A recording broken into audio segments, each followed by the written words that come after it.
listening into that conversation is Stellenbosch University Associate Professor. This is also a professor attached to the Royal Danish Defence College, Thomas Mandrup. Professor Mandrup, good evening to you. You've heard parts of this conversation, and there is a complete denial of either the Rwandan Defence Force stepping onto the soil of the Congolese, and at the same time, the M23, there is a denial of their support. What do you make of these denials? Good evening, Solly, and good evening to the viewers, and thank you again for having me. It's quite interesting. It's the line that the Rwandese officials and government has continued to follow for a long time, despite years of documentation from the UN groups of experts and other actors that Rwanda has been directly at times been involved inside the Congo. Both in direct support of this and also indirectly in sustaining the M23 in certain ways. But the thing that makes this difficult, of course, is that we are talking of a rebel group, the M23, which is predominantly Tutsi, Kinyarwanda speaking in that sense. So it's easy to, let's say, cover your forces within that kind of framework, because it is the same, as the spokesperson said, is this the same people and all that. But the UN group of experts has established that it's around 4,500 prior to 15 December was around 4,500 regular Congolese Rwandan troops, in the North Kivu province. The UN Security Council, that extraordinary meeting that took place last week Sunday, I think with the exception of Rwanda itself, all of the countries that were there spoke with the same uniform voice, condemning the attacks and at the same time calling for Rwanda to respect the sovereignty of the Congolese people or the Congolese government. How can everyone be wrong here, Professor?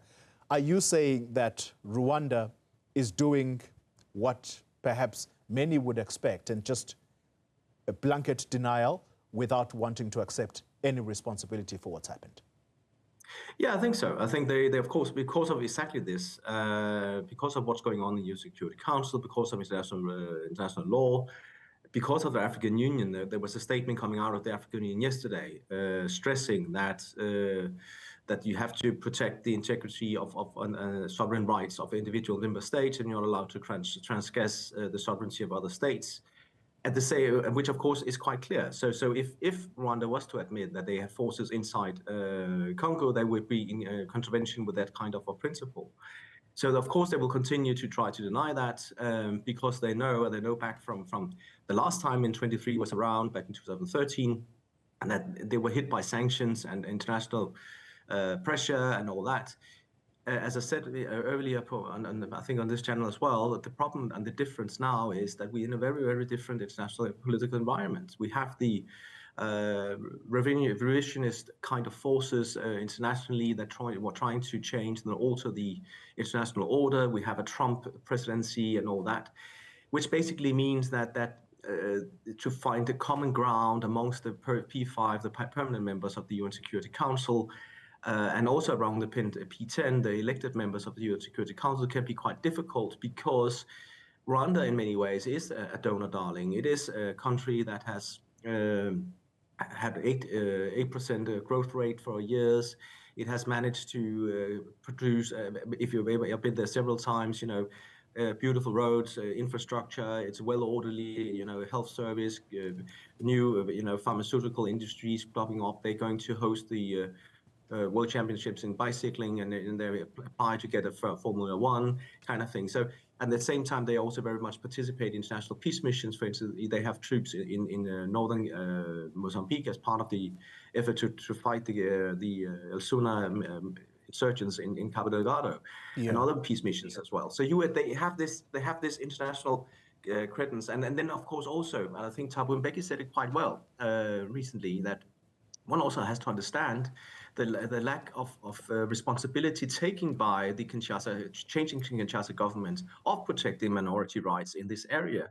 And that's where some of the problem stems from, that the Kinyarwanda speaking has never had protection, and they've been chased off their land. So that's correct. And M23 is also a product of that. Just very briefly on this final question, you talk about Rwanda as a donor darling. There are threats from the United Kingdom. Today, the British Foreign Minister, David Lammy, telling his parliament in the UK that Rwanda risks losing the $1 billion in global aid funding that they get every year if they do not come out of this, if they do not stop with this fighting that is going on in the DRC. If there are threats such as this, how is it that everybody is getting it wrong?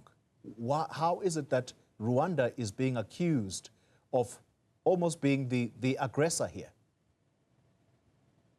Yeah, I think that Rwanda is the aggressor. They have crossed the borders into DRC. They have played a negative role there, and we know that the coltan, which you use in cell phones and other things, has been taken, stolen, and exported, like Uganda is stealing gold in Tura provinces and all that, or individuals in Uganda is doing these kind of things. So we've seen that kind of traffic for many, many years. So Rwanda is a culprit in this as well, but they have also legitimate, I think that's the important thing, is they have legitimate security concerns, especially for the minority rights, which, to paraphrase Thabo Mbeki, they are Congolese. So the Kinyarwanda-speaking Tutsis, the Banyamulenge, the people living in these areas, they are Congolese, and they have never, since the Mobutu times, they've never had the protection they needed from different changing governments. I think that what is going on right now, what we're going to see is, of course, is to what extent is the threats and the questions raised in the UN Security Council, also the very timid response from the African Union Peace and Security Council yesterday. How is that going to be implemented, if at all? Is it just threats? Or are we in a situation where now one could say that Rwanda actually managed to reach what they wanted to? We're going to have the SADC meeting tomorrow, where they may be going to decide to pull out this some DRC force.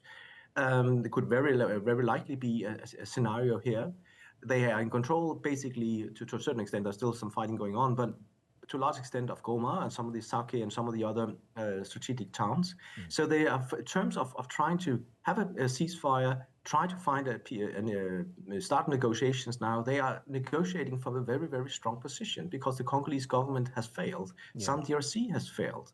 And to a certain extent, the UN mission has failed. The international community has failed. So that sense that the conditions for this kind of negotiations are very, very different right now prior to what happened 15 December, where the last meeting in the Rwanda-Angola peace process was suspended. So that's going to be interesting to see how that's going to map out. Well, you touch on a point. I was about to let you go, but the point you make now about the SADC summit that's taking place tomorrow and what will result of that. Let's pontificate for a moment. Let's speculate. If a decision is taken to pull out the Sami DRC out of Eastern DRC, will that be a victory for President Kagame? Of course it is, and I think he said it quite well at that. And it's of course that some DRC was never a peacekeeping force. And again, we have to look at the mandate they had. And again, when the South African president and the defense minister goes out and say this is, and also the chief of defense go out and say this is a peacekeeping mission, it was never a peacekeeping mission. It was a mandate. It's a mission that was going there to disarm, to help the Congolese army, to assist in disarming and neutralizing the M23. So that was the mandate, and then there was some training, and there were some other things as well, for protection of civilians and things like that. But it was an offensive mission.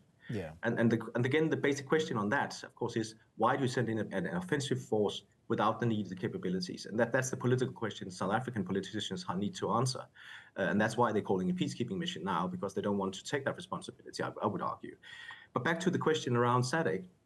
The thing is, with of course, is that SADC tried to go in, and they took sides here. We have to remember that Tshisekedi, the president of DRC, has paid 25% of the cost of that mission.